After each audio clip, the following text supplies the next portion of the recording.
금이 답이다. 불과 1년 전만 해도 모두가 이렇게 외쳤습니다. 네, 그런데 지금 투자자들은 금을 팔고 있습니다.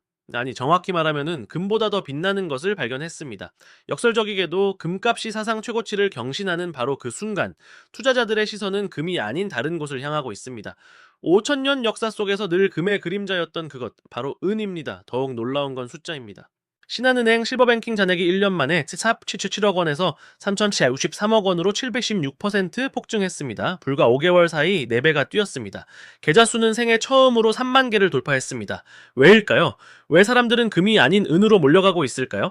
왜 실버뱅킹이라는 이름조차 생소했던 상품에 수천억 원이 쏟아지고 있을까요? 그 답을 찾기 위해선 3가지 키워드를 기억해야 합니다. 100달러, 공급 중단, 그리고 그린란드. 이 세 단어가 어떻게 은 시장의 지각 변동을 일으켰는지 지금부터 그 비밀을 파헤쳐 보겠습니다. 금값이 치솟고 있습니다. 2024년 한 해 동안 금 가격은 30% 가까이 상승하며 투자자들의 환호를 받았습니다. 그런데 이상한 일이 벌어지고 있습니다. 금값 상승에 환호하던 투자자들이 지갑을 닫고 오히려 은을 찾고 있는 겁니다. 실제로 2024년 4분기부터 국내 금 ETF에서는 자금이 빠져나가기 시작했습니다. 반면 은, 관련 투자 상품으로는 돈이 폭발적으로 유입되고 있습니다. 특히 신한은행의 실버뱅킹은 하루가 다르게 잔액이 불어나며 은행 내부에서도 놀라움을 감추지 못하는 상황입니다. 금은 너무 비싸졌어요. 이제 은의 시대입니다. 한 투자 커뮤니티에서 가장 많이 보이는 댓글입니다. 온수당 2,800달러를 넘어선 금값을 보며 투자자들은 고점을 우려합니다. 반면 은은 상대적으로 저평가되어 있다는 인식이 확산되고 있습니다. 전문가들도 이 현상에 주목합니다. 금은 가격 비율이 역사적으로 높은 수준을 유지하고 있다는 분석이 쏟아집니다. 현재 금은 은보다 약 85배 비쌉니다. 역사적 평균인 60배에서 70배보다 훨씬 높은 수치입니다. 즉, 은이 금 대비 저평가되어 있다라는 뜻입니다. 하지만 단순히 싸다는 이유만으로 투자자들이 몰려올까요? 여기엔 더 근본적인 이유가 있습니다. 금과 은의 본질적 차이, 그리고 현재 경제 상황이 만들어낸 완벽한 타이밍이 맞물린 결과입니다. 금은 순수한 안전자산입니다. 반면 은은 50% 이상이 산업용으로 쓰입니다. 태양광 패널, 전기차, 반도체 등 첨단 산업의 필수 소재입니다. 글로벌 탄소 중립 정책과 4차 산업혁명이 가속화되면서 은의 산업적 수요가 폭발하고 있습니다. 안전자산인 동시에 성장자산이라는 이중적 매력, 이것이 투자자들을 끌어당기는 첫 번째 자석입니다. 그런데 여기서 질문이 생깁니다. 실제로 얼마나 많은 돈이 은으로 몰려들고 있을까요? 숫자로 확인하면 그 충격은 더 큽니다. 2024년 1월 신한은행 실버뱅킹 잔액은 477억 원이었습니다. 그리 크지 않은 숫자였죠. 그런데 2025년 1월 그 숫자는 3,463억 원이 되어 있었습니다. 정확히 76% 증가, 7,200배가 불어난 겁니다. 더 놀라운 건 증가 속도입니다. 2024년 8월까지만 해도 잔액은 800억 원대에 머물렀습니다. 그런데 9월부터 폭발적으로 늘기 시작해 5개월 만에 4배 이상 치솟았습니다. 한 달 평균 500억 원 이상씩 증가한 셈입니다. 이는 단순한 증가가 아닌 폭증입니다. 계좌 수는 더욱 극적입니다. 2014년 초 1만 개 남짓이던 실버뱅킹 계좌는 2025년 1월 처음으로 3만 개를 돌파했습니다. 3배 증가한 겁니다. 하루 평균 100개 이상의 새 계좌가 만들어지고 있다는 뜻입니다. 주말을 제외하면 거의 매 영업일마다 수십 명이 실버뱅킹 계좌를 개설하고 있습니다. 계좌당 평균 잔액도 급증했습니다. 2014년 초 계좌당 약 450만 원이었던 평균 잔액은 현재 1150만 원을 넘어섰습니다. 2.5배 이상 늘어난 것입니다. 이는 두 가지를 의미합니다. 첫째, 기존 투자자들이 추가 매수를 계속하고 있다라는 것. 둘째, 신규 투자자들이 대규모 자금을 투입하고 있다라는 것입니다. 특히 고액 투자자의 유입이 두드러집니다. 5천만 원 이상 예치 계좌 비율이 2014년 초 5%에서 현재 15%로 3배 증가했습니다. 은 투자가 더 이상 소액 투자자들의 전유물이 아니라는 증거입니다. 기관 투자가와 자산가들도 포트폴리오에 은을 편입하기 시작했습니다. 연령대별로 보면은 40대에서 50대가 가장 많지만 최근 6개월간 증가율이 가장 높은 건 20대에서 30대입니다. 젊은 투자자들이 유튜브와 SNS를 통해 은투자 정보를 접하고 빠르게 시장에 진입하고 있습니다. 금은 부모님 세대, 은은 우리 세대라는 말이 투자 커뮤니티에서 회자됩니다. 이 숫자들이 의미하는 건 명확합니다. 은 투자는 더 이상 틈새 시장이 아닙니다. 하나의 거대한 투자 트렌드로 자리 잡았습니다. 하지만 왜 하필 실버뱅킹일까요? 은을 사는 방법은 여러 가지인데 왜 수천억 원이 이 특정 상품으로만 몰릴까요? 실버뱅킹은 독특한 상품입니다. 실물 은을 사지 않고도 은 가격 변동에 투자할 수 있는 통장 형태의 상품입니다. 마치 예금처럼 계좌에 돈을 넣으면 그 금액만큼 은을 보유한 것으로 처리됩니다. 가격이 오르면 수익, 내리면 손실입니다. 현재 국내 시중은행 중 실버뱅킹을 판매하는 곳은 신한은행이 유일합니다. 독점입니다. 과거 우리은행도 판매했지만 2020년 중단했습니다. KB국민은행은 금통장만 운영합니다. 신한은행 혼자 은통장 시장을 장악하고 있는 겁니다. 왜 실버뱅킹일까요? 첫 번째 이유는 접근성입니다. 실물 은을 사려면 귀금속 상가나 은행 영업점을 직접 방문해야 합니다. 무겁고 부피가 큽니다. 1kg 실버바 하나가 10만 원이 넘는데 보관도 문제입니다. 금고를 빌리거나 집에 숨겨야 합니다. 반면 실버뱅킹은 모바일 앱으로 1초 만에 거래됩니다. 최소 1g, 약 10만 원부터 투자 가능합니다. 두 번째는 유동성입니다. 실물은을 팔 때는 다시 귀금속 상가를 찾아가야 합니다. 시세보다 낮은 가격에 팔아야 하는 경우도 많습니다. 매도 호가와 매수 호가 차이가 5%에서 10% 이상 벌어집니다. 하지만 실버뱅킹은 거래 시간 내 언제든 실시간 시세로 즉시 환매 가능합니다. 스프레드, 즉 매수 매도 가격차도 1%에서 2%로 훨씬 좁습니다. 세 번째는 세금입니다. 실물은을 팔 때 발생하는 소득은 기타 소득으로 분류되어 22% 세금이 부과됩니다.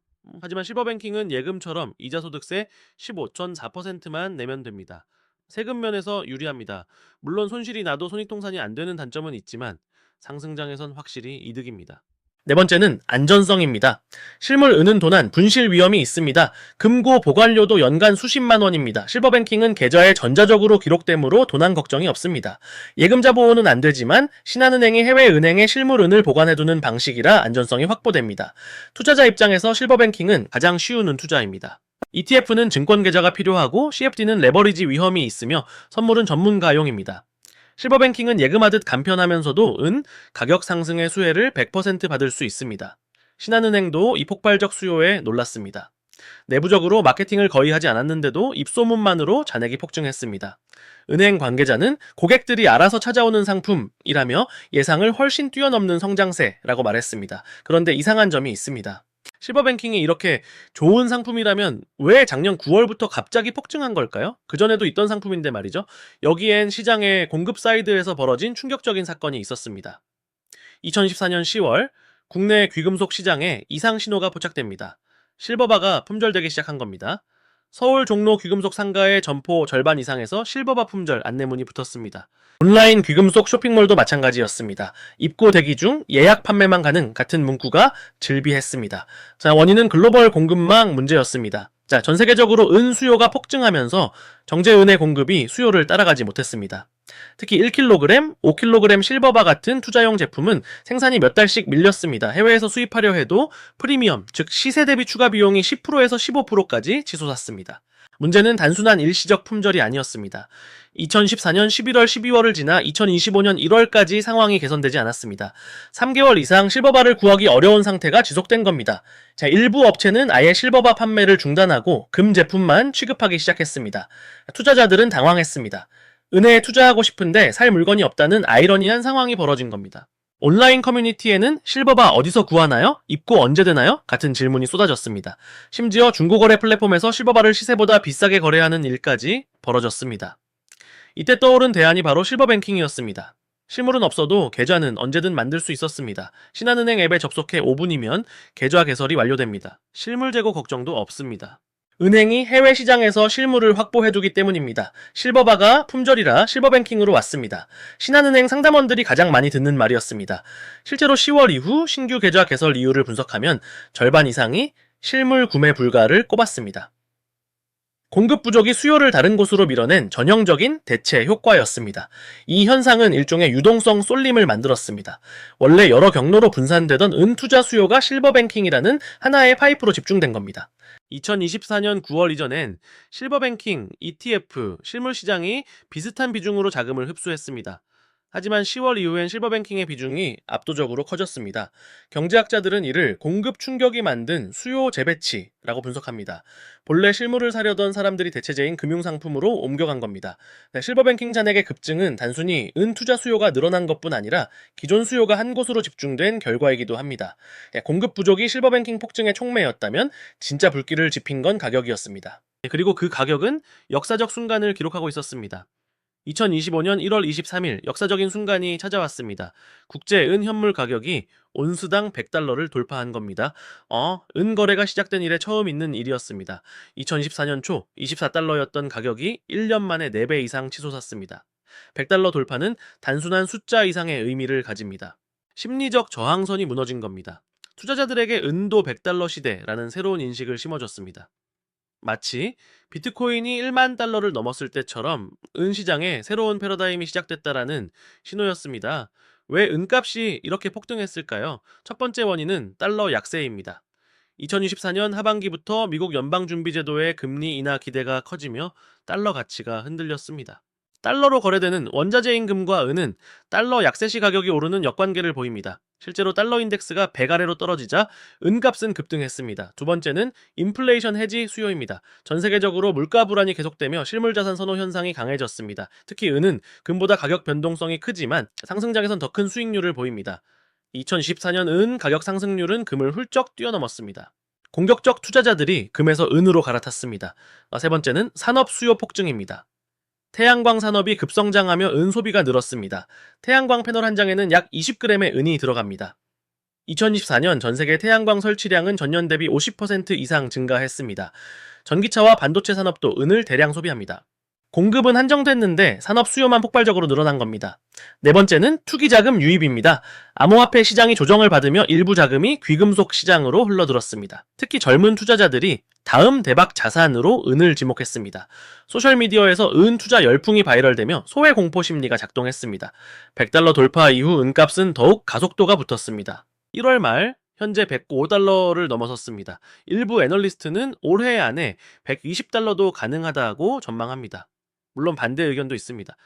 과열된 시장, 조정 불가피라는 경고도 나옵니다. 하지만 분명한 건 은 시장이 뉴노멀에 진입했다는 사실입니다. 더 이상 20달러에서 30달러대의 은 가격을 기대하긴 어렵습니다.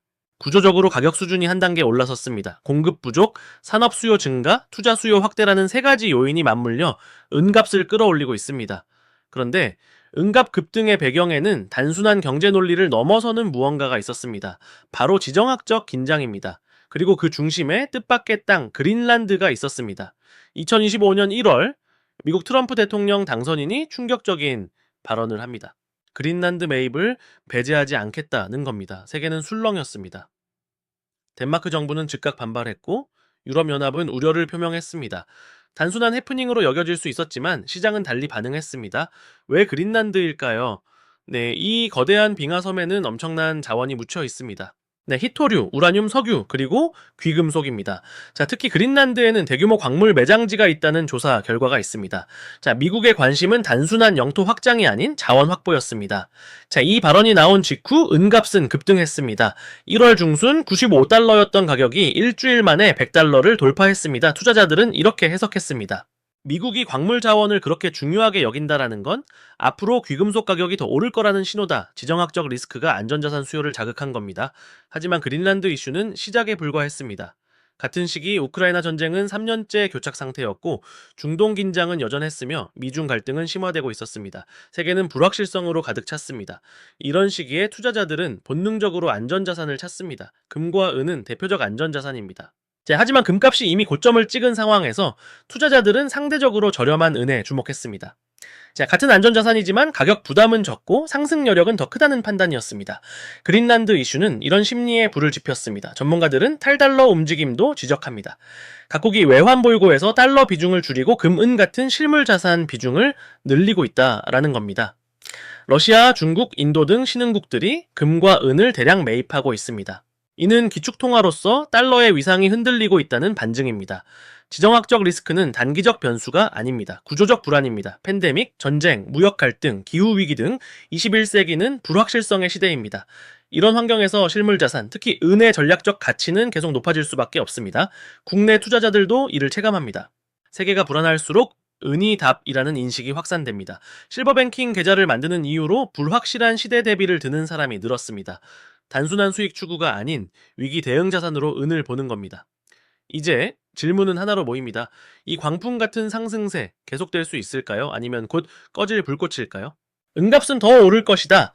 대부분의 애널리스트가 동의하는 전망입니다. 근거는 명확합니다. 공급 부족, 산업 수요 증가, 투자 수요 확대라는 세 박자가 맞아떨어졌습니다. 구조적 상승 요인이 사라지지 않는 한 추가 상승 가능성은 충분합니다. 골드만삭스는 2025년 은값 목표가를 온스당 120달러로 제시했습니다. JP모건은 더 공격적으로 130달러까지 전망합니다. 근거는 이제 공급 적자 심화입니다. 2024년 전 세계 은 공급량은 10억 온스, 수요는 12억 온스였습니다. 2억 온스 부족입니다. 이 갭이 2025년엔 더 벌어질 것으로 예상됩니다. 특히 태양광 산업의 성장이 관건입니다. 국제에너지기구는 2025년 태양광 설치량이 전년 대비 30% 증가할 것으로 내다봅니다. 패널 한 장에 20g씩 들어가는 은, 수억 장의 패널이 생산되면은 수천 톤의 은이 필요합니다. 광산에서 캐내는 속도보다 산업에서 쓰는 속도가 빠릅니다. 하지만 경고도 나옵니다. 변동성입니다. 은은 금보다 가격 변동폭이 2배에서 3배 큽니다. 급등하면 급락도 가능합니다. 실제로 2010년 은값은 온스당 49달러까지 치솟았다가 2015년 14달러까지 폭락한 전력이 있습니다. 70% 넘게 빠진 겁니다. 현재 은 시장엔 과열 신호도 감지됩니다. 상대 강도 지수 같은 기술적 지표가 과매수 구간에 진입했습니다. 당이 급등 후엔 조정이 오는 게 시장 법칙입니다. 일부 전문가는 곧 눌림목이 올 것이라 경고합니다. 90달러까지 조정 가능성도 제기됩니다. 투기 과열도 우려됩니다. 소셜미디어에서 은으로 대박났다는 후기가 넘쳐나면 위험 신호입니다. 너도 나도 뛰어드는 순간이 고점인 경우가 많습니다. 2021년 게임스탑 사태, 2017년 비트코인 광풍이 그랬습니다. 은도 예외는 아닐 수 있습니다. 중앙은행의 정책도 변수입니다. 만약 연방준비제도가 예상보다 금리를 덜 내리거나 오히려 올리면 어떻게 될까요? 달러 가치가 다시 강해지고 은값은 압력을 받습니다. 경제가 예상보다 강하면 안전자산 수요가 줄어듭니다. 은값의 악재입니다. 그렇다면 결론은? 오를 가능성이 크지만 당위 조정은 언제든 올 수 있다입니다. 장기적으로 보면 상승 추세지만은 가는 길이 순탄하진 않을 겁니다. 울퉁불퉁한 롤러코스터를 각오해야 합니다. 투자자에게 필요한 건 욕심보다 준비입니다. 그렇다면 우리는 어떻게 은에 접근해야 할까요? 뛰어들어야 할까요? 아니면 관망해야 할까요? 결론부터 말하면 은은 포트폴리오의 일부로 접근해야 합니다. 전 재산을 몰빵하는 자산이 아닙니다. 전문가들은 전체 자산의 5%에서 10% 정도를 귀금 속에 배분하고 그중 일부를 은으로 가져갈 것을 권장합니다. 예를 들어 1억 원 자산가라면 500만 원에서 1000만 원 정도가 적정은 투자 금액입니다. 타이밍도 중요합니다. 지금처럼 급등한 시점에 추격 매수하는 건 위험합니다. 대신 분할 매수 전략을 잘 쓰세요. 매달 일정 금액씩 꾸준히 사는 겁니다. 이를 적립식 투자라고 합니다. 가격이 오르든 내리든 평균 매입 단가를 맞출 수 있습니다. 실버뱅킹은 소액 투자가 가능해 이런 전략에 적합합니다. 손절선도 정해두세요. 여기까지 빠지면 무조건 판단은 기준이 필요합니다. 예를 들어 매수가 대비 20% 하락하면 손절하겠다라고 미리 정해두는 겁니다. 감정에 휘둘리지 않으려면 기계적 원칙이 필요합니다. 은은 변동성이 크기 때문에 손절 기준이 더욱 중요합니다. 반대로 목표가도 설정하세요. 이만큼 오르면 일부 매도한다는 기준입니다. 욕심을 부리다 놓치는 경우가 많습니다. 120달러 가면 절반 매도, 150달러 가면 전량 매도 같은 시나리오를 미리 짜두세요. 수익을 확정하는 것도 투자의 일부입니다. 정보에도 현명해야 합니다. 유튜브나 SNS에 은 대박 난다 같은 선동성 콘텐츠를 맹신하지 마세요. 팩트를 확인하세요. 신뢰할 수 있는 경제 매체, 증권사 리포트, 전문가 분석을 참고하세요. 특히 지금 안 사면 기회 없다 같은 조급함을 부추기는 말은 의심하세요. 실버뱅킹의 특성도 이해해야 합니다. 예금자 보호 대상이 아닙니다. 신한은행이 망하진 않겠지만 이론적으로는 원금 손실 가능성이 있습니다. 또한 환율 변동도 영향을 줍니다.